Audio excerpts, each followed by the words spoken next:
My self Taruna Raghav, welcome to the R chemistry classes. तो देखिए आज का जो हमारा टॉपिक है वो है हमारा इलेक्ट्रोड पोटेंशियल को लेके। इलेक्ट्रोड पोटेंशियल को लेके जो भी हमारे डी ब्लॉक जो फर्स्ट सीरीज़ है, मेनली हमारी 3D series is very important, तो उसी के ही बारे में हम बात करेंगे।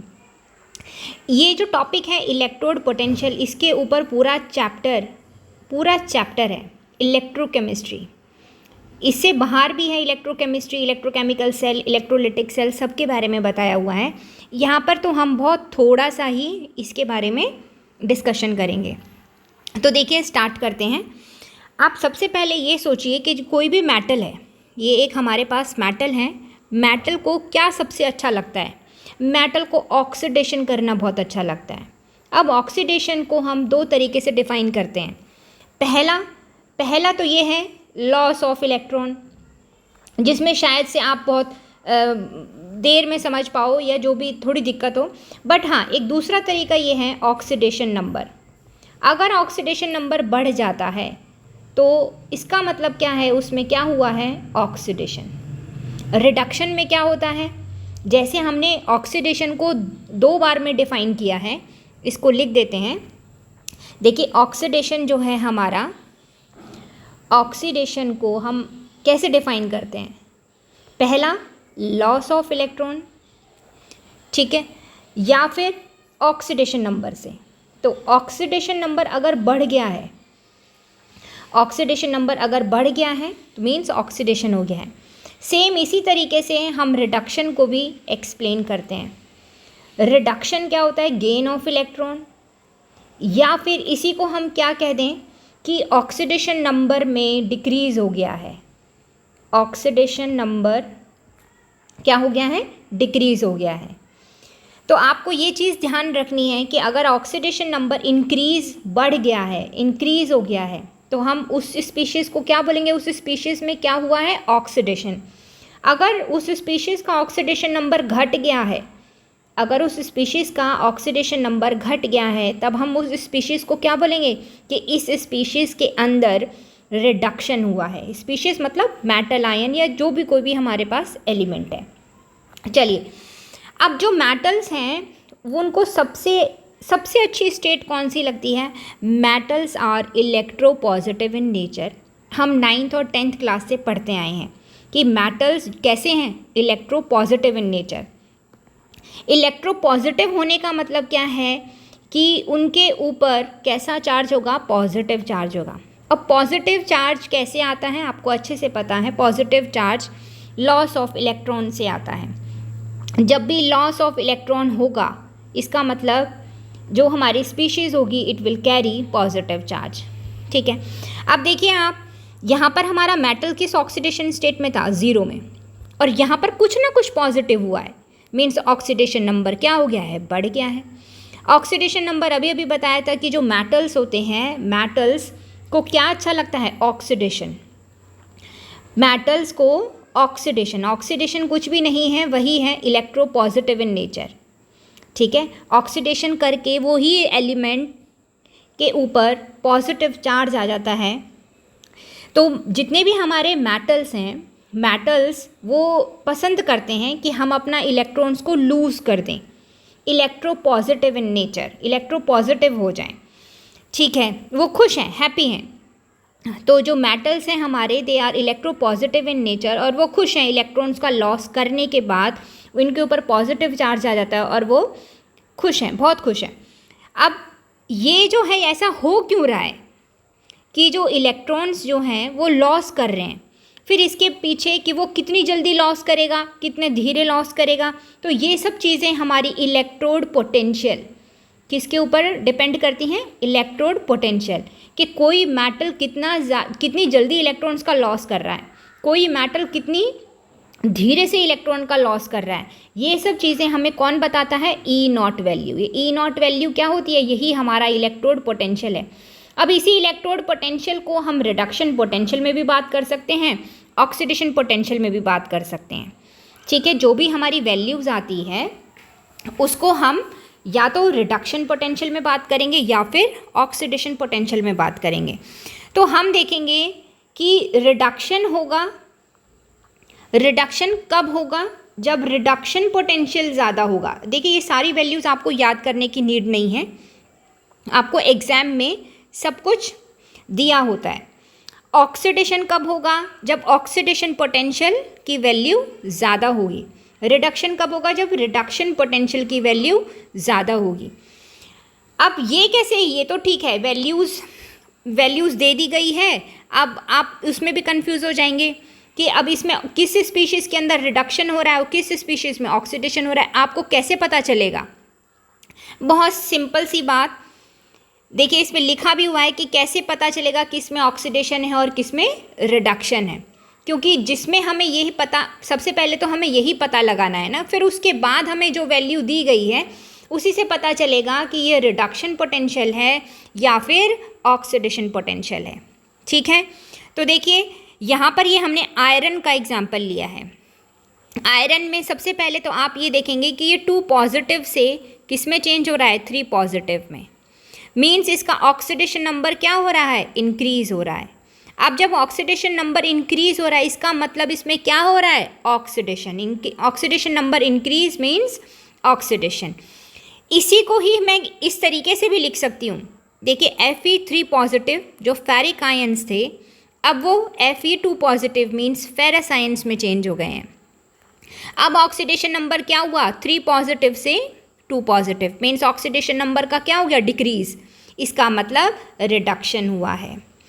तो जो बात हमने पहले करी थी बिल्कुल स्टार्टिंग में, वही बात फिर दोबारा से मैं रिपीट करना चाहूँगी कि अगर ऑक्सीडेशन नंबर बढ़ गया है, इसका मतलब क्या है? कि उसमें ऑक्सीडेशन है। अगर ऑक्सीडेशन नंबर अगर घट गया है, अगर ऑक्सीडेशन नंबर घट गया है तो इसका मतलब क्या है? उसमें रिडक्शन हो रहा है। ओके, तो क्या ऑक्सीडेशन जो भी वैल्यूज़ आएंगी, ऑक्सीडेशन पोटेंशियल या फिर रिडक्शन पोटेंशियल, अब देखिए ये जो है फेरस आयन और फेरिक आयन, Fe2 पॉजिटिव से Fe3 पॉजिटिव, अब जो वैल्यू दे रखी होगी ना, वो किसकी वैल्यू दे रखी होगी? ऑक्सीडेशन पोटेंशियल की। Fe3 पॉजिटिव से Fe2 पॉजिटिव जा रहा है, इसका मीन्स रिडक्शन हो रहा है। तो वो जो वैल्यू दे रखी होगी इलेक्ट्रोड पोटेंशियल की, वो किसकी दे रखी होगी? रिडक्शन पोटेंशियल की। तो जहाँ ऑक्सीडेशन है, जहाँ ऑक्सीडेशन हो रहा है, जो वो इलेक्ट्रोड जो पोटेंशियल जो आपको दे रखा है, वो कौन सा पोटेंशियल होगा? Oxidation potential. जहाँ पर रिडक्शन हो रहा है, वो कौन सा पोटेंशियल होगा? Reduction potential. ये सारी चीज़ें अभी क्लियर और अच्छे से हो जाएंगी। तो क्या इस रिडक्शन पोटेंशियल को या फिर ऑक्सीडेशन पोटेंशियल को हम आपस में चेंज कर सकते हैं? बिल्कुल कर सकते हैं। वैल्यूज़ हमारी सेम रहेगी, बस साइन कन्वेंशन चेंज कर देंगे। फॉर एग्जाम्पल यहाँ पर हमने मैंगनीज़ लिया है, मैंगनीज़ 3 पॉजिटिव, मैंगनीज़ 2 पॉजिटिव। देखिए क्या हो रहा है इसमें? रिडक्शन। ठीक है, वेरी गुड। तो जो भी इसमें वैल्यू दे रखी होगी उसको हम क्या बोलेंगे? कि ये हमारा रिडक्शन पोटेंशियल है, ये हमारा रिडक्शन पोटेंशियल है। क्या इसको मैं उल्टा करके भी लिख सकती हूँ? बिल्कुल। देखिए अब मैंगनीज़ 2 पॉजिटिव से मैंगनीज़ 3 पॉजिटिव हो गया है, इसी वैल्यू को हमने साइन चेंज करके लिख दिया। अब यही क्या हो गया है? Oxidation potential. देखिए यहाँ पर ऑक्सीडेशन ही तो हो रहा है, यहाँ पर ये ऑक्सीडेशन ही तो हो रहा है, ये एक हाफ सेल है, ये ऑक्सीडेशन हो रहा है, तो यही क्या हो जाएगा? हमारा ऑक्सीडेशन पोटेंशियल। फिर दोबारा से देखिए, फिर दोबारा से समझिए। 3 पॉजिटिव से 2 पॉजिटिव, 3 पॉजिटिव से 2 पॉजिटिव मीन्स यहाँ पर क्या हो रहा है? रिडक्शन। तो जो भी वैल्यू दे रखी होगी वो वैल्यू क्या होगी? हमारी रिडक्शन पोटेंशियल वैल्यू। ठीक है, आई होप यहाँ तक आप सभी को बहुत अच्छे से समझ में आया हो। अगर नहीं भी आया है तो इसको आप रिपीट करके फिर दोबारा से देखें। ये जो टॉपिक है ये आपको इलेक्ट्रोकेमिस्ट्री में बहुत अच्छे से समझ में आने वाला है, कोई इतना टिपिकल नहीं है। बस एक छोटा सा यही जो है, ये सबसे पहले तो आपको हाफ सेल पहचाननी है कि उसमें रिडक्शन हो रहा है कि ऑक्सीडेशन हो रहा है। ऑक्सीडेशन हो रहा है, ऑक्सीडेशन हो रहा है तो ऑक्सीडेशन पोटेंशियल होगा, रिडक्शन हो रहा है तो रिडक्शन पोटेंशियल होगा। और अगर आपके पास कोई मान लीजिए 2 स्पीशीज़ हैं, एक X है और एक Y है, इस X का जो पोटेंशियल है, इस X की जो पोटेंशियल वैल्यू दे रखी है वो हमें दे रखी है, ये x की जो पोटेंशियल वैल्यू है ये 10 वोल्ट है फॉर एग्जांपल, और जो y स्पीशीज़ है उसका जो पोटेंशियल है वो हमें दे रखा है 5 वोल्ट। तो देखिए जो हमें इलेक्ट्रोकेमिकल सीरीज़ दी होती है, जो हमें इलेक्ट्रोकेमिकल सीरीज़ दी होती है उसमें रिडक्शन पोटेंशियल की बात करिए, आप देखिएगा उसको, तो उसमें गेनिंग ऑफ इलेक्ट्रॉन है। हर हाफ रिएक्शन के अंदर जो हाफ रिएक्शन आपको दे रखी है उसके अंदर क्या है, इलेक्ट्रॉन्स का ऐड हो रहा है, गेन हो रहा है। इसीलिए जितने भी पोटेंशियल्स हमें दे रखे हैं उनको हम क्या बोलते हैं, रिडक्शन पोटेंशियल। और जो इलेक्ट्रोकेमिकल सीरीज़ है ना उसमें लिखा होता है स्टैंडर्ड इलेक्ट्रोड पोटेंशियल, अरे वो कुछ नहीं है, वो हमारा रिडक्शन पोटेंशियल की बात कर रहा है स्टैंडर्ड कंडीशंस पर। ठीक है, हम स्टैंडर्ड कंडीशंस की बात हम इलेक्ट्रोकेमिस्ट्री में बहुत अच्छे से करने वाले हैं। बट आप ये समझिए अगर कुछ भी वैल्यू नहीं है, अगर कुछ भी आपको नहीं पता चल रहा है कि ये पोटेंशियल है, ऑक्सीडेशन पोटेंशियल है कि रिडक्शन पोटेंशियल है, then consider it as reduction potential. तो देखिए मैंने यहाँ पर कुछ भी नहीं लिखा है, इसका मतलब मैं स्टैंडर्ड इलेक्ट्रोड पोटेंशियल को कंसिडर कर रही हूँ। तो ये वाले जो पोटेंशियल्स हैं ये हमारे क्या होंगे, रिडक्शन पोटेंशियल्स। ये हमारे पोटेंशियल्स कैसे हैं, रिडक्शन पोटेंशियल। अब किस में तो रिडक्शन करें और किस में ऑक्सीडेशन करें, ठीक है, बस आपको इतनी सी बात याद रखनी है कि जिसका रिडक्शन पोटेंशियल ज़्यादा है, जिसका रिडक्शन पोटेंशियल ज़्यादा है उसमें आप क्या करा देंगे, रिडक्शन, बहुत आराम से।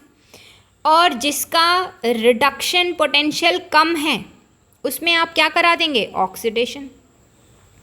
या फिर इसी चीज़ को मैं ऐसे भी बोल सकती हूँ कि अगर रिडक्शन पोटेंशियल ज़्यादा है तो रिडक्शन होगा, ऑक्सीडेशन पोटेंशियल ज़्यादा है तो ऑक्सीडेशन होगा। अरे आपको अगर रिडक्शन पोटेंशियल की पता है, रिडक्शन पोटेंशियल की वैल्यू पता है, तो ऑक्सीडेशन पोटेंशियल तो आप उसका साइन चेंज करके पता लगा सकते हैं। ठीक है, तो आप इसमें से कुछ भी चीज़ याद कर लीजिए। ठीक है, सिर्फ एक चीज़ याद रखिए कि अगर रिडक्शन पोटेंशियल ज़्यादा है तो रिडक्शन होगा, ये तो याद रखना ही है। फिर ऑक्सीडेशन पोटेंशियल अगर ज़्यादा है तो ऑक्सीडेशन होगा। अब मेटल्स के अंदर, क्योंकि मेटल्स को आप क्या देखते हैं, मेटल्स में हम ये देखते हैं कि कौन ज़्यादा जल्दी से रिएक्ट करेगा, किसकी रिएक्टिविटी ज़्यादा है ना। मेटल्स के केस में हम क्या बात करते हैं कि कौन ज़्यादा रिएक्टिव है, कौन लेस रिएक्टिव है। चलिए ठीक है, अब जो है हमारा डी ब्लॉक, ये तो हमारा एक जनरल आइडिया ले लिया हमने। ठीक है, आपको ये भी पता होगा कि ऑक्सीडाइजिंग एजेंट और रिड्यूसिंग एजेंट हमारे क्या होते हैं। ऑक्सीडाइजिंग एजेंट वो होते हैं जो दूसरों को तो ऑक्सीडाइज करें और खुद रिड्यूस हो जाएं। अब किसका रिडक्शन होगा, अगर वो रिड्यूस हो रहे हैं, इसका मतलब क्या है कि उनका रिडक्शन पोटेंशियल कैसा है, ज़्यादा, तभी तो उनके अंदर रिडक्शन हो रही है। ऐसे ही अगर कोई स्ट्रॉन्ग रिड्यूसिंग एजेंट का मीन्स दूसरे में रिडक्शन हो रहा है और खुद के में क्या कर रहे हैं, ऑक्सीडेशन। इसका मतलब क्या समझें कि उनका ऑक्सीडेशन पोटेंशियल ज़्यादा होगा। अगर उस स्पीशीज़ में ऑक्सीडेशन हो रहा है, इसका मतलब क्या समझें कि उसमें ऑक्सीडेशन पोटेंशियल ज़्यादा होगी, उसकी वैल्यू जो है ज़्यादा होगी।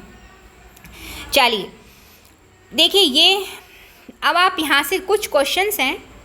ये Mn3 पॉजिटिव और CO3 positive strong oxidising agent है। अब स्ट्रॉन्ग ऑक्सीडाइजिंग एजेंट का मतलब वो दूसरे को ऑक्सीडाइज कर रहे हैं और खुद का क्या होगा, रिडक्शन। खुद का क्या होगा, रिडक्शन। जब ये रिडक्शन करेंगे तो जो ये Mn है,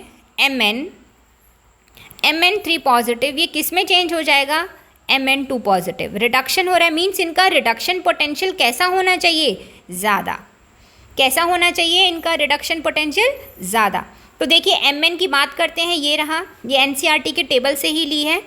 Mn3 पॉजिटिव से Mn2 पॉजिटिव, ये सारे एलिमेंट्स की इलेक्ट्रोड पोटेंशियल दे रखा है। तो देखिए मैंगनीज का रिडक्शन पोटेंशियल कितना दे रखा है, +1.57, बहुत ज़्यादा है। बाकी सभी एलिमेंट से बहुत ही ज़्यादा है। फिर उसके बाद कोबाल्ट भी है। तो देखिए ये बहुत ही स्ट्रॉन्ग ऑक्सीडाइजिंग एजेंट होंगे कि नहीं होंगे? बिल्कुल होंगे। फिर दोबारा से देखिए रिपीट करती हूँ मैं, स्ट्रॉन्ग ऑक्सीडाइजिंग एजेंट का मतलब वो दूसरे को ऑक्सीडाइज कर रहे हैं और खुद का क्या करेंगे? रिडक्शन। तो जो दूसरे को जल्दी ऑक्सीडाइज करेगा वो खुद भी तो जल्दी से रिड्यूस होगा ना।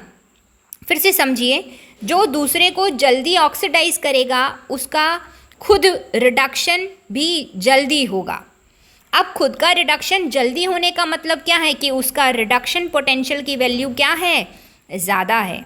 तो देखिए आप यहाँ पर मैंगनीज का जो रिडक्शन पोटेंशियल की वैल्यू है वो क्या दे रखी है हमें? +1.57 +1.57। देखिए फिर से कंफ्यूज मत होइएगा कि आपने Mn3 पॉजिटिव से Mn2 पॉजिटिव क्यों लिखा।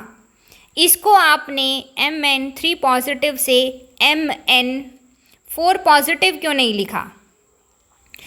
देखिए अगर मैं 4 पॉजिटिव लिखती, बहुत गहराई से समझिए, 4 पॉजिटिव लिखने का मतलब यहाँ पर क्या हो रहा है? ऑक्सीडेशन, ठीक है ना। बट उसने पूछा क्या है कि ये स्ट्रॉन्ग ऑक्सीडाइजिंग एजेंट है। स्ट्रॉन्ग ऑक्सीडाइजिंग एजेंट का मतलब क्या हो गया कि ये खुद क्या होंगे? ये रिड्यूस होंगे। अब ये खुद रिड्यूस हो रहे हैं क्या? नहीं, यहाँ तो हमने ऑक्सीडेशन दिखा दिया, ये गलत हो गया। रिडक्शन हमारा कहाँ हो रहा है? यहाँ पर, जब इसका ऑक्सीडेशन नंबर डिक्रीज हो रहा है। तो अब कंफ्यूज नहीं होना, अगर स्ट्रॉन्ग ऑक्सीडाइजिंग एजेंट है वो दूसरे का ऑक्सीडेशन कराएगा और खुद अपना रिडक्शन करेगा, और जब रिडक्शन करेगा तो Mn3 पॉजिटिव से किस में जा सकता है? Mn2 पॉजिटिव में, ठीक है। हमें यही दो स्पीशीज़ में ही याद रखें, Mn3 पॉजिटिव से Mn2 पॉजिटिव या M2 पॉजिटिव से M, बस इन्हीं दो के बारे में हमें बात करनी है।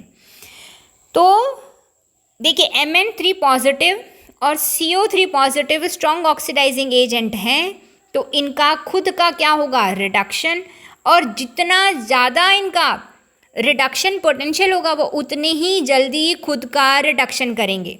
मैं फिर से रिपीट कर रही हूँ, स्ट्रॉन्ग ऑक्सीडाइजिंग एजेंट्स हैं, मीन्स दूसरे का ऑक्सीडेशन करेंगे, खुद का रिडक्शन करेंगे। खुद का रिडक्शन कब होगा? जब इनका खुद का रिडक्शन कब होगा? जब खुद का रिडक्शन पोटेंशियल ज़्यादा होगा।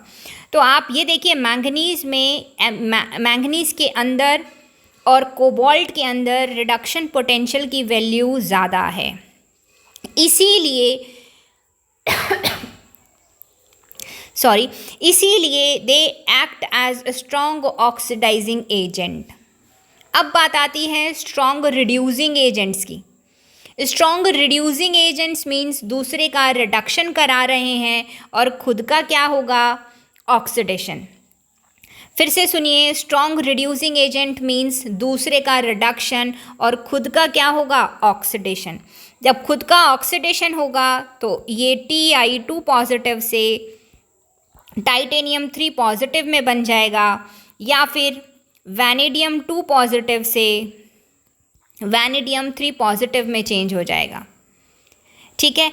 इसका मतलब कि इनका ऑक्सीडेशन पोटेंशियल कैसा हो जाएगा? ज़्यादा होगा। जब भी तो इनका ऑक्सीडेशन हो पाएगा जब इनमें ऑक्सीडेशन पोटेंशियल ज़्यादा होगा। तो आप देखिए ये जो वैल्यूज़ हमें दे रखी हैं, ये हमें रिडक्शन पोटेंशियल की वैल्यू से रखी हैं। तो जब आप इनका ऑक्सीडेशन पोटेंशियल निकालेंगे तो ये वैल्यूज़ नेगेटिव से क्या हो जाएंगी? पॉजिटिव। नेगेटिव से क्या हो जाएंगी? पॉजिटिव, ठीक है। एक तो ये चीज़। अब आप यहाँ देखेंगे जो पॉजिटिव वाली जो वैल्यूज़ हैं, ये जो पॉजिटिव वाली वैल्यूज़ हैं ये क्या हो जाएंगी? आपकी नेगेटिव हो जाएंगी। तो ये वाली जो वैल्यूज़ जो पॉजिटिव में आई हैं, या फिर मैं इन वैल्यूज़ को बोलूँ तो ये क्या हो जाएंगी? ये हमारी ज़्यादा हो जाएंगी, और ये वाली जो वैल्यूज़ हैं ये आपकी ज़्यादा हैं in comparison to these values. ये वाली जो वैल्यू हैं ये बहुत ही ज़्यादा हैं, ठीक है, इन वैल्यू से बहुत ज़्यादा हैं। तो अब आपको कोई कन्फ्यूज़न नहीं होना चाहिए कि स्ट्रॉन्ग ऑक्सीडाइजिंग एजेंट और स्ट्रॉन्ग रिड्यूसिंग एजेंट। अब यहीं पर ही अगर ये स्ट्रॉन्ग रिड्यूसिंग एजेंट हैं तो क्रोमियम का नेचर हमने दिखाया कि क्रोमियम जो है अगर एसिड्स के साथ रिएक्शन करता है तो खुद का ऑक्सीडेशन हो जाएगा। देखिए यहाँ पर 2 पॉजिटिव था और क्या बन गया है यहाँ पर 3 पॉजिटिव, खुद का ऑक्सीडेशन हुआ है। और एसिड्स में जो H+ था उसका क्या हो गया है, रिडक्शन। यहाँ पर +1 था और 0 ऑक्सीडेशन स्टेट हो गया है। तो जब भी आप 10th क्लास के अंदर metals and non metals chapter के अंदर आप ये पढ़ते थे कि मेटल अगर एसिड्स के साथ रिएक्शन करता है तो वो हमें क्या देता है, H2 गैस। ये हाइड्रोजन गैस को डिटेक्ट करने का टेस्ट भी होता है, डिटेक्शन टेस्ट होता है ये हाइड्रोजन गैस करने के लिए कि आप मेटल लीजिए, मेटल के ऊपर एसिड डालिए और आपको हाइड्रोजन गैस बाहर दिखाई देगी। ठीक है, चलिए उसके बाद ये तो हुई हमारी कॉमन सी बात, बट ये वाली जो रिएक्शन थी, ये वाली जो रिएक्शन है ये सभी के साथ पॉसिबल नहीं है, उसके बारे में हम बात करेंगे। इस डी ब्लॉक के अंदर ये जो कॉपर है, इस कॉपर को देखेंगे, ये भी नेगेटिव, टाइटेनियम नेगेटिव है, वैनेडियम नेगेटिव है, स्कैंडियम का very very low electrode potential होता है, तो मेंशन नहीं करा है, इसके बारे में कुछ ज़्यादा बात भी नहीं करी गई है। तो आप ये देखेंगे कि सब चीज़ तो नेगेटिव है, negative negative negative negative, but ये कॉपर ही है एक पॉजिटिव, और कॉपर की ही केमिस्ट्री सबसे ज़्यादा टिपिकल है। ठीक है, तो मैं कोशिश करूँगी कि सभी को समझ में आए। यहाँ कॉपर जो है इलेक्ट्रोड पोटेंशियल कैसा है, इसका पॉजिटिव है। तो जाहिर सी बात है जो सब रिएक्शंस दे रहे हैं ऐसी रिएक्शंस तो ये नहीं देने वाला, और इसके कुछ तिगड़मबाजी भी है उसको भी देखेंगे। काफ़ी कुछ रिएक्शंस में सबसे ज़्यादा घपलेबाजी वाला जो काम कर रहा है वो ये कॉपर ही कर रहा है। ठीक है, तो एक एक करके जो हमारी एनसीईआरटी की बुक में गिवन है, जो क्वेश्चंस बन सकते हैं, जो भी हमारा थ्योरेटिकल पार्ट है उसको समझाने का कोशिश किया है, तो बहुत ध्यान से देखेंगे। तो सबसे पहले क्वेश्चन बनता है कि इसका इलेक्ट्रोड पोटेंशियल पॉजिटिव क्यों है। फिर से सुनिए क्वेश्चन कि कॉपर का इलेक्ट्रोड पोटेंशियल पॉजिटिव क्यों है। बाकी सारे मेटल्स में, मोस्टली मेटल्स का जो इलेक्ट्रोड पोटेंशियल होता है, आप देखिए इलेक्ट्रोड पोटेंशियल का मतलब ये मत समझिएगा कि किसकी बात चल रही है। इलेक्ट्रोड पोटेंशियल का मतलब कि हम रिडक्शन पोटेंशियल की बात कर रहे हैं। ठीक है, हमारे इलेक्ट्रोकेमिकल सीरीज़ के अकॉर्डिंग बोला जा रहा है। स्टैंडर्ड पोटेंशियल का मतलब reduction potential, standard reduction potential. तो यहाँ पर जो कॉपर का स्टैंडर्ड रिडक्शन पोटेंशियल की जो वैल्यू है ये पॉजिटिव दे रखी है। तो ये क्यों दे रखी है, सबसे पहला क्वेश्चन। तो आपको क्या याद रखना है, इलेक्ट्रोड पोटेंशियल निकालने के लिए ऐसा नहीं है कि आपने मतलब कि अपनी सेल को, एक हाफ सेल को बीकर में रखा और इलेक्ट्रोड पोटेंशियल की वैल्यू आ गई। इसके पीछे जो केमिस्ट्री है बहुत ही भयंकर केमिस्ट्री है। वो कैसे, एंथैल्पी ऑफ एटमाइजेशन भी लगती है इसमें, इसके अंदर आयनाइजेशन एंथैल्पी, 2 आयनाइजेशन एंथैल्पी लगती है, फिर हाइड्रेशन एंथैल्पी भी लगती है। ठीक है, फिर उसकी हम हाइड्रेशन, अब इन एनर्जीज को मिलाकर हम देखते हैं। ठीक है, कि whether the electrode potential is positive और नेगेटिव। तो जब हमने ये सब चीज़ कर रहे थे तो देखिए कॉपर हमारे पास पहले से कैसा रहा होगा, सॉलिड में। सॉलिड से फिर हमने इसको क्या किया, सब्लिमेशन एनर्जी, एटमाइजेशन एनर्जी दी होगी, इसको गैस में बदला होगा। फिर गैस से हमने इसका एक इलेक्ट्रॉन निकाला तो आयनाइजेशन एंथैल्पी दी होगी हमने। फिर दोबारा से एक और इलेक्ट्रॉन निकाला, फिर दोबारा से आयनाइजेशन एंथैल्पी। फिर इसको हमने पानी के अंदर डाला, एक्वस में डाला। एक्वस में डालने के बाद हमें क्या मिले, इसमें हाइड्रेशन एंथैल्पी। तो हमारा Cu2 पॉजिटिव एक्वस बन गया। तो इतनी सारी एनर्जी आपको लगी है इसमें। फिर से देखिए, ध्यान से सुनिए। अभी इन एनर्जीज़ के ही तालमेल से हम ये पता कर लेते हैं कि हमारा इलेक्ट्रोड पोटेंशियल पॉजिटिव है कि नेगेटिव है। फिर से सुनिए ध्यान से। सॉलिड था, सॉलिड से हमें गैस में चेंज किया, मीन्स सब्लिमेशन एनर्जी। यहाँ पर हमें एनर्जी देनी पड़ी, यहाँ पर हमें एनर्जी देनी पड़ी। ठीक है, फिर दोबारा से देनी पड़ी क्योंकि एक इलेक्ट्रॉन निकालना था, एक कॉपर एटम में से एक इलेक्ट्रॉन को निकालना था। फिर दोबारा से एनर्जी देनी पड़ी क्योंकि दूसरा इलेक्ट्रॉन निकालना था, और फिर इसको हमने पानी में रखा। यहाँ पर हमें एनर्जी मिलेगी। तो देखिए स्टार्टिंग के जो 3 स्टेप हैं, फर्स्ट, सेकेंड एंड थर्ड, इन तीनों स्टेप्स के अंदर तो हमने एनर्जी दी है, बट हमें फोर्थ स्टेप में एनर्जी मिली है। इसको आप बिल्कुल ऐसे समझिए जैसे एक किसान है, किसान खेत में अपने खेत में फसल तैयार करनी है तो सबसे पहले क्या खरीदता है, पहले खर्चा करता है उसके ऊपर। तो पहले वो बीज खरीद के लेकर आता है, फिर उसमें पानी का खर्चा करता है, फिर उसमें कुछ खाद वगैरह भी डालेगा, फिर कहीं वो जाकर मंडी में जब उसकी फसल बड़ी होती है तब जाकर उसको उसकी मेहनत की कमाई मिलती है, मीन्स कुछ ना कुछ उसको आउटपुट मिलता है। तो बस यहाँ पर भी यही सिस्टम है कि एक कॉपर को अगर आपने Cu2 पॉजिटिव एक्वस में बदलना है तो यहाँ पर आपको enthalpy of atomisation, ionisation enthalpy first, ionisation enthalpy second and then hydration enthalpy, इन्हीं के बेसिस पर ही आपको पता चलता है कि इलेक्ट्रोड पोटेंशियल की वैल्यू पॉजिटिव है या फिर नेगेटिव है। आई होप आपको समझ में आई होगी। अब ये जो इलेक्ट्रोड पोटेंशियल की जो वैल्यू है पॉजिटिव और नेगेटिव है, ये hydration enthalpy, sum of first ionisation enthalpy और सेकेंड आयनाइजेशन एंथैल्पी, इनके ऊपर बहुत ज़्यादा वेरी करती है। ठीक है, बहुत ज़्यादा वेरी करती है। तो देखें यहाँ पर जो हमारा जो कॉपर है, कॉपर में से 2 इलेक्ट्रॉन्स को निकाल के, ये अब आपको आई थिंक समझ में आई होगी कहानी कि ये जो कॉपर से Cu2 पॉजिटिव एक्वस है, ठीक है, इसमें हमें बहुत सारी एनर्जीज़ भी देनी पड़ी हैं।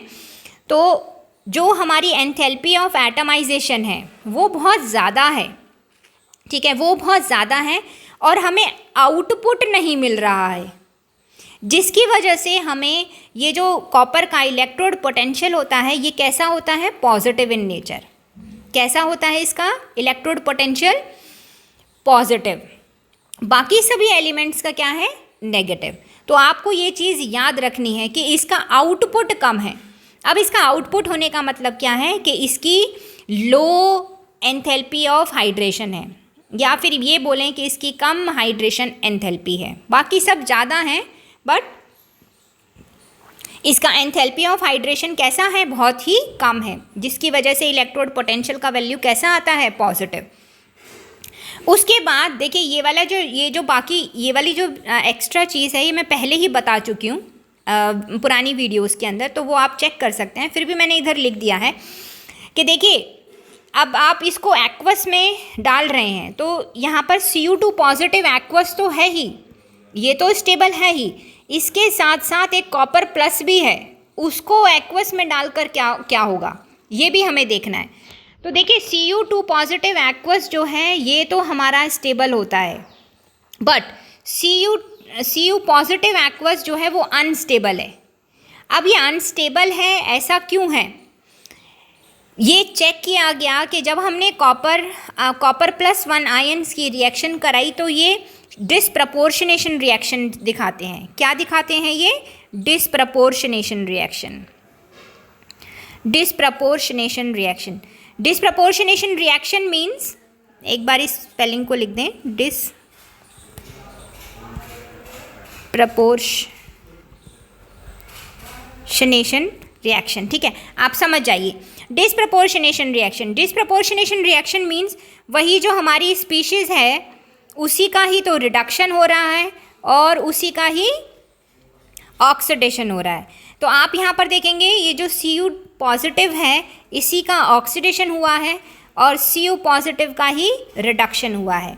और आई होप कि आपको समझ में आया होगा ऑक्सीडेशन और रिडक्शन को आपने फटाफट से कैसे पहचानना है कि ऑक्सीडेशन नंबर अगर बढ़ गया तो ऑक्सीडेशन नंबर घट गया तो रिडक्शन।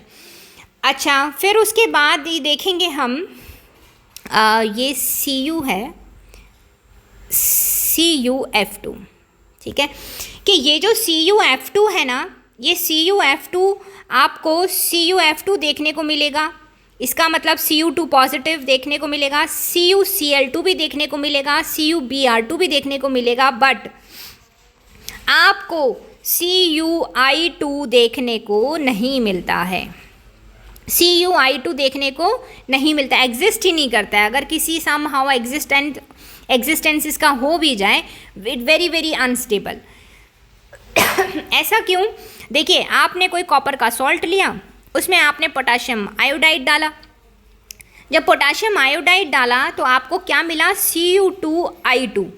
क्या मिलना चाहिए था? Cu(I2) मिलना चाहिए था, पर मिला क्या आपको? Cu2I2। इसमें कॉपर का ऑक्सीडेशन स्टेट क्या है? +1। इसमें कॉपर का ऑक्सीडेशन स्टेट क्या है? +1। और आयोडाइड किस में चेंज हो गया? आयोडीन में। आयोडाइड किस में चेंज हुआ? आयोडीन में। ठीक है, तो आपको बहुत बहुत ध्यान से ये रिएक्शन याद रखनी है। देखिए, सबसे पहले तो आपको क्या याद रखना है कि कॉपर का इलेक्ट्रोड पोटेंशियल पॉजिटिव क्यों होता है? तो क्यों होता है? क्योंकि उसका आउटपुट कम होता है। आउटपुट होने का मतलब सिर्फ याद करने का एक तरीका है। आउटपुट कम होने का मतलब कि उसमें एंथैल्पी ऑफ हाइड्रेशन कम है। फिर उसके बाद Cu2 पॉजिटिव तो स्टेबल है। Cu2 पॉजिटिव तो एक्वस सॉल्यूशन में स्टेबल है, बट क्या Cu पॉजिटिव एक्वस में स्टेबल है? नहीं, वो नहीं है, वो अनस्टेबल है। ये जो हमारा है ये डिसप्रपोर्शनेशन रिएक्शन दिखाता है। ठीक है, दिखा दिया। अब ये Cu2 डिसप्रपोर्शनेशन मीन्स ऑक्सीडेशन भी होगा और रिडक्शन भी होगा, तो ये ऑक्सीडेशन से Cu2 पॉजिटिव। ठीक है, अब ये Cu2 पॉजिटिव किस किस हैलाइड के साथ आपको शो होगा? तो देखिए, CuF2 भी होगा, CuCl2 भी होगा, CuBr2 भी होगा, बट Cu(I2) पॉसिबल नहीं है। अगर आप आयोडीन के साथ कॉपर की रिएक्शन कराते हैं तो आपको Cu(I2) नहीं मिलेगा। तो क्या मिलेगा? कॉपर क्यूप्रस आयन ये ले लिया हमने, Cu2 positive ion iodide ion के साथ आपको क्या मिला? Cu2I2।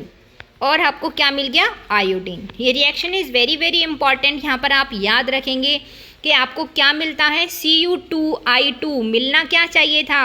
Cu(I2) ये नहीं मिलता। क्या मिलता है? Cu2I2 मिलता है।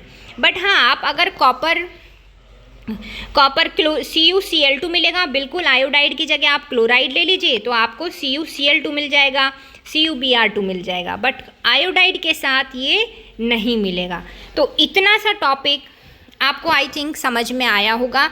आपको स्टेप बाय स्टेप याद रखना है। कैसे कैसे क्वेश्चंस बनते हैं वो फिर से सुनिए कि इलेक्ट्रोड पोटेंशियल कॉपर का पॉजिटिव क्यों है। सेकेंड, Cu2 पॉजिटिव आयन तो स्टेबल हैं, but Cu positive ion unstable हैं। उसके बाद क्या Cu(I2) पॉसिबल है? नहीं, वो पॉसिबल नहीं है, वो देखने को नहीं मिलेगा। तो फिर हमें क्या देखने को मिलेगा? वो देखने को मिलेगा हमें Cu2I2 प्लस आयोडीन। इसका मतलब यहाँ पर कॉपर की ऑक्सीडेशन स्टेट +1 है। ठीक है, बस इसमें ये 3 क्वेश्चन हैं जो कि very very very important, NCERT में बहुत अच्छे से ये दे रखा है। अब उसके बाद नेक्स्ट स्टेप पर आते हैं। नेक्स्ट स्टेप पर पे हमें क्या है कि भाई कॉपर का पॉजिटिव इलेक्ट्रोड पोटेंशियल तो है, बट इससे हमें फ़र्क क्या पड़ा? क्या कुछ पड़ेगा? बिल्कुल। अभी अभी जस्ट थोड़ी देर पहले ही आपको ये बताया मैंने कि जिनका भी नेगेटिव इलेक्ट्रोड पोटेंशियल होता है वो H2 गैस रिलीज़ करते हैं एसिड्स में। जो भी मेटल हैं, जो भी हमारे मेटल हैं उनमें आप एसिड डालोगे तो H2 गैस वो रिलीज़ करते हैं। क्यों रिलीज़ करते हैं? क्योंकि उनका इलेक्ट्रोड पोटेंशियल कैसा होता है? नेगेटिव होता है। बट कॉपर में तो पॉजिटिव है ना। कॉपर का इलेक्ट्रोड पोटेंशियल की वैल्यू कैसी है? पॉजिटिव है। तो क्या ये H2 गैस रिलीज़ करेगा? नहीं, ये H2 गैस रिलीज़ नहीं करता एसिड्स में से। अब यहाँ पर एक ट्रिक है कि भैया एसिड्स कौन से वाले एसिड्स? हम कॉपर के केस में बात करेंगे, बाकी और किसी में बात नहीं करेंगे। एसिड्स वाले कौन से वाले एसिड्स के? ऑक्सीडाइजिंग एसिड्स या फिर नॉन ऑक्सीडाइजिंग एसिड्स।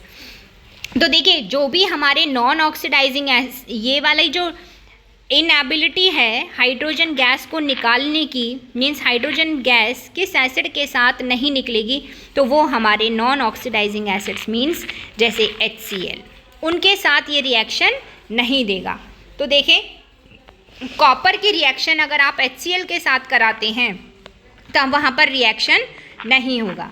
बट वहीं पर अगर आप ऑक्सीडाइजिंग एसिड्स ले लेते हैं जैसे कि HNO3 या फिर H2SO4 तो वहाँ पर ये रिएक्शन दे देता है। पर क्या यहाँ पर H2 गैस निकलेगी? नहीं, यहाँ पर H2 गैस नहीं निकलेगी। यहाँ पर तो ये H2 किस में कन्वर्ट हो जाएगा? H2O में। किस में चेंज हो जाएगा? ये H2O में। बहुत अच्छे से याद रखिएगा। तो देखिए यहाँ कॉपर है, डाइल्यूट HNO3 लिया आपने, कॉपर नाइट्रेट तो मिल गया आपको, नाइट्रिक ऑक्साइड मिला प्लस वाटर। आपने कॉन्सेंट्रेटेड HNO3 लिया तो आपको NO2 मिलेगा। इसका कलर कैसा होता है? ब्राउन कलर का। कैसा कलर होता है? ब्राउन कलर की गैस होती है ये। और यहाँ भी क्या मिला आपको? वाटर मिला। तो भैया कॉपर ने हाइड्रोजन गैस तो नहीं निकाली, बट हमें एसिड्स के साथ रिएक्शन देके क्या निकाल दिया? पानी निकाल दिया। ठीक है। ये क्वेश्चन भी पूछा जाता है कि अगर आपने डाइल्यूट लिया है तो आपको नाइट्रिक ऑक्साइड मिलेगा, मीन्स NO मिलेगा, और कॉन्सेंट्रेटेड लिए है तो आपको नाइट्रोजन डाइऑक्साइड मीन्स NO2 मिलेगा। ठीक है, यहाँ तक आपका ये कॉपर का पार्ट कंप्लीट हो गया है। तो कॉपर में इलेक्ट्रोड पोटेंशियल पॉजिटिव होने का मतलब क्या है कि हाइड्रोजन गैस नहीं निकालेगा। हाइड्रोजन गैस कहाँ से नहीं निकालेगा? एसिड से नहीं निकालेगा। तो क्या सारे एसिड से नहीं निकालेगा? नहीं, ऐसा नहीं। जो हमारे HCl है मीन्स नॉन ऑक्सीडाइजिंग है, मीन्स इसके अंदर ऑक्सीजन नहीं है, तो ये नॉन ऑक्सीडाइजिंग है। नॉन ऑक्सीडाइजिंग के साथ रिएक्शन नहीं देगा, बट ऑक्सीडाइजिंग एसिड्स के साथ ये रिएक्शन बहुत अच्छे से देगा। फिर डाइल्यूट के साथ क्या होगा? और कॉन्सेंट्रेटेड के साथ होगा। अब रह गया ये, देखिए कॉपर ही इतना बड़ा टॉपिक है, कॉपर के ऊपर ही इतने सारे क्वेश्चन पूछ लिए जाते हैं। अब जो है, अब देखिए इसमें हमारे ये D ब्लॉक के एलिमेंट्स हैं, मैंगनीज, जिंक, फेरिक आयंस और वैनेडियम आयंस। तो यहाँ पर ये पूछ लेता है कि बताइए इलेक्ट्रोड पोटेंशियल की वैल्यू पॉजिटिव है तो ऐसा क्यों है, इलेक्ट्रोड पोटेंशियल की नेगेटिव है तो ऐसा क्यों है। बहुत सिंपल सी सरल सी भाषा में अगर आप इनका इलेक्ट्रोड पोटेंशियल की इनका इलेक्ट्रॉनिक कन्फिग्रेशन लिखेंगे तो आपको ये सारे के सारे ऑर्बिटल्स, D ऑर्बिटल्स जो हैं ये कैसे मिलेंगे? स्टेबल मिलेंगे, या तो हाफ फिल्ड या फिर फुली फिल्ड। एक बार देख लेते हैं। मैंगनीज 2 पॉजिटिव है, इसका इलेक्ट्रॉनिक कन्फिग्रेशन कितना हो जाएगा? 3d5, half filled, very stable. Zinc Zn2 positive है, 3d10, fully filled, very stable. Ferric ions हैं 3d5, क्या होगा? 3d5, very stable. Vanadium 2 positive है तो इसका 3d3 होता है। ये 3d3 तो स्टेबल नहीं है। अरे बिल्कुल है। आप इसको कोऑर्डिनेशन कंपाउंड्स में D ब्लॉक की जब आप स्प्लिटिंग करते हैं तो आपको 3 ऑर्बिटल, D ऑर्बिटल ही स्प्लिट हो जाता है। 3 ऑर्बिटल्स उसके नीचे रहते हैं, 2 ऑर्बिटल्स ऊपर रहते हैं। अब आप इसमें 3 इलेक्ट्रॉन्स की फिलिंग करेंगे तो आपको हाफ फिल्ड ऑर्बिटल मिल जाएगा। क्या मिल जाएगा? हाफ फिल्ड, जिसकी वजह से vanadium 2 positive ion very stable. तो आपको ये चीज़ें याद रखनी है। आपको सबसे पहले तो यही देखना है, मैंगनीज की बात हो, जिंक की हो, फेरिक की हो, वैनेडियम की हो या फिर कोई और एलिमेंट है, तो सबसे पहले चेक करिए, ठीक है ना, कि उसका जो डी ऑर्बिटल का जो इलेक्ट्रॉनिक कॉन्फ़िगरेशन है वो कैसा है, वो हाफ फिल्ड है कि फुली फिल्ड है। उसके बेसिस पर आप बता सकते हैं कि हाँ ये इसका रीज़न है कि इसका इलेक्ट्रोड पोटेंशियल पॉजिटिव है, इसका रिडक्शन पोटेंशियल, इसका इलेक्ट्रोड पोटेंशियल नेगेटिव है या फिर पॉजिटिव है। आपको याद करने की नीड नहीं है, आपको याद क्या करना है, बस कॉपर का याद करना है कि कॉपर का होता है पॉजिटिव, बस। बाकी तो सब में धड़ाधड़ आपने यही वाला कॉन्सेप्ट लगा देना है, यही वाला रीज़न लगा देना है कि भाई डी सबशेल स्टेबल है। फिर उसके बाद देखिए हमारे पास 3 ऐसे एलिमेंट्स हैं। देखिए मैंने एक यहाँ पर ग्राफ बनाया हुआ है, एनसीईआरटी में बहुत अच्छे से ग्राफ दे रखा है ये। तो देखिए यहाँ पर हमारे स्कैंडियम का नहीं लिया है, 3 ऐसे एलिमेंट्स हैं, एक तो मैंगनीज, एक निकेल और एक जिंक। अब आप देख रहे हैं ये हम नेगेटिव से पॉजिटिव की तरफ जा रहे हैं, हम ये नेगेटिव से पॉजिटिव की तरफ जा रहे हैं। बट 3 ऐसे एलिमेंट्स हैं जिन्होंने हमें धोखा दिया है। वो कौन कौन से एलिमेंट्स हैं? एक तो मैंगनीज है, एक निकेल है और एक जिंक है।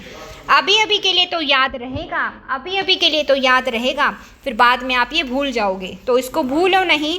तो जिस भी एलिमेंट में N है उनका इलेक्ट्रोड पोटेंशियल थोड़ा सा नेगेटिव हो जाता है। ये बढ़ा मैंगनीज Mn, फिर से इलेक्ट्रोड पोटेंशियल नेगेटिव हो गया, फिर बढ़ा, यहाँ बढ़ना चाहिए था, बढ़ा नहीं, बहुत थोड़ा सा कम होता है। ठीक है, तो हम क्या बोलेंगे कि ये निकेल है, इसका भी इलेक्ट्रोड पोटेंशियल थोड़ा सा नेगेटिव, बढ़ना चाहिए था ना, बट ये बढ़ा नहीं, तो हम दूसरे एस्पेक्ट में बोल सकते हैं कि इसका नेगेटिव हो गया। फिर हमारा जिंक, तो जिन जिन एलिमेंट्स में N आ रहा है, जिन जिन एलिमेंट्स में N आ रहा है, आपको याद रखना है उनका इलेक्ट्रोड पोटेंशियल थोड़ा ज़्यादा नेगेटिव होता है। होना तो चाहिए था पॉजिटिव, बढ़ना चाहिए था। More negative to less negative की तरफ ये ट्रेंड जा रहा है। ठीक है, more negative to less negative की तरफ ट्रेंड जा रहा है। इस ट्रेंड को तोड़ने वाले कितने एलिमेंट्स हैं? 3 एलिमेंट्स। कौन कौन से? एक तो मैंगनीज, निकेल और जिंक, जिन एलिमेंट्स में N आ रहा है। अब इनके पीछे रीज़न क्या है? तो देखिए, मैंगनीज का जो मैंगनीज है और जिंक है, तो यहाँ पर तो आप क्या बोल देंगे? फिर से वही बात, d ऑर्बिटल की स्टेबिलिटी की बारे में बात करेंगे। बट निकेल के अंदर आप क्या बोलेंगे कि हाइड्रेशन एंथैल्पी की वजह से इनकी निकेल की हाइड्रेशन एंथैल्पी ज़्यादा होती है, जिसकी वजह से इनका इलेक्ट्रोड पोटेंशियल नेगेटिव होता है। देखिए, मैंगनीज के केस में नेगेटिव क्यों है? डी सबशेल की स्टेबिलिटी। जिंक की स्टेबिलिटी, जिंक का इलेक्ट्रोड पोटेंशियल नेगेटिव क्यों है? डी ऑर्बिटल की स्टेबिलिटी। निकेल का जो है इसका इलेक्ट्रोड पोटेंशियल नेगेटिव क्यों है? Hydration enthalpy. तो मैंगनीज और जिंक में तो आप क्या देंगे? डी सबशेल की, डी ऑर्बिटल की स्टेबिलिटी। और निकेल की अगर बात करेंगे तो आप क्या बोलेंगे? Hydration enthalpy. क्या बोलेंगे आप? Hydration enthalpy. फिर उसके बाद क्या क्वेश्चन पूछता है कि ये जो ट्रेंड है more negative to less negative जा रहा है, मीन्स इंक्रीज हो रहा है, ये क्यों है? तो आप इसके पीछे क्या रीज़न देंगे? Sum of ionisation enthalpy. Sum of ionisation enthalpy बढ़ रही है, सम ऑफ आयनाइजेशन एंथैल्पी बढ़ रही है, जिसकी वजह से ये more negative to less negative हो रहा है। क्यों हो रहा है? Sum of ionisation enthalpy. अब सम ऑफ आयनाइजेशन एंथैल्पी का मतलब क्या? कि उसमें फर्स्ट आयनाइजेशन एंथैल्पी प्लस में सेकेंड आयनाइजेशन एंथैल्पी, इन दोनों का सम करके फिर बोला गया है। ठीक है, तो आपको याद रखना है कि जनरल ट्रेंड के बारे में अगर क्वेश्चन पूछता है तो आपने रीज़न देना है sum of ionisation enthalpy. Exception क्या है? मैंगनीज है, निकेल है और जिंक है। चलिए, उसके बाद देखिए, very very good question, stronger reducing agent, कि क्रोमियम होगा कि आयरन होगा। अब रिड्यूसिंग एजेंट है, रिड्यूसिंग एजेंट का मतलब क्या है? कि दूसरे को रिड्यूस करेगा और खुद क्या होगा? ऑक्सीडाइज होगा। अब खुद ऑक्सीडाइज होने का मतलब क्या है? खुद ऑक्सीडाइज होने का मतलब क्या है? कि क्रोमियम जो है Cr2 पॉजिटिव से किस में चेंज हो जाएगा? Cr3 positive. आयरन जो है फेरस से 2 पॉजिटिव से फेरिक में, मीन्स 3 पॉजिटिव में चेंज हो जाएगा। अब इनके ऑक्सीडेशन पोटेंशियल कैसे पता चलेगा? बिल्कुल, देखिए यहाँ पर क्रोमियम क्या है? प्लस 0.41, आयरन का निकालेंगे तो माइनस 0.77। ऑक्सीडेशन पोटेंशियल लिखा है, ये वैल्यूज़ हमने चेंज कर दिए पॉजिटिव से नेगेटिव, ये हम पहले ही बता चुके हैं कि रिडक्शन पोटेंशियल को ऑक्सीडेशन पोटेंशियल, ऑक्सीडेशन पोटेंशियल को रिडक्शन पोटेंशियल में कैसे चेंज करते हैं। तो यहाँ पर ये ऑक्सीडेशन हो रहा था, तो ऑक्सीडेशन पोटेंशियल, किसका ऑक्सीडेशन पोटेंशियल ज़्यादा है? क्रोमियम का। इसी की वजह से इसमें बहुत जल्दी से ऑक्सीडेशन हो जाएगी। जब बहुत जल्दी इसमें ऑक्सीडेशन हो जाएगी तो इसी की वजह से ये दूसरे को रिडक्शन जल्दी करेगा और गुड रिड्यूसिंग एजेंट बन जाएगा। ये क्या बन जाएगा? हमारा गुड रिड्यूसिंग एजेंट। और इसको हम वैसे भी देख सकते हैं इलेक्ट्रॉनिक कॉन्फ़िगरेशन से। ठीक है, इसको आप इलेक्ट्रॉनिक कॉन्फ़िगरेशन से भी चेक करके देखिएगा। चलिए, आज के लिए इतना ही। नेक्स्ट वीडियो में हम शायद से डी ब्लॉक एलिमेंट्स की जितनी भी हमारी मैग्नेटिक प्रॉपर्टीज़ वगैरह के बारे में बात करी गई है या फिर उनके कलर से रिलेटेड उन सबको हम फिनिश करेंगे। आई होप आपको ये वीडियो अच्छा लगा होगा, समझ में आया होगा। Please do like share comment what ever, please एक बार ज़रूर करके बताइएगा। Thank you.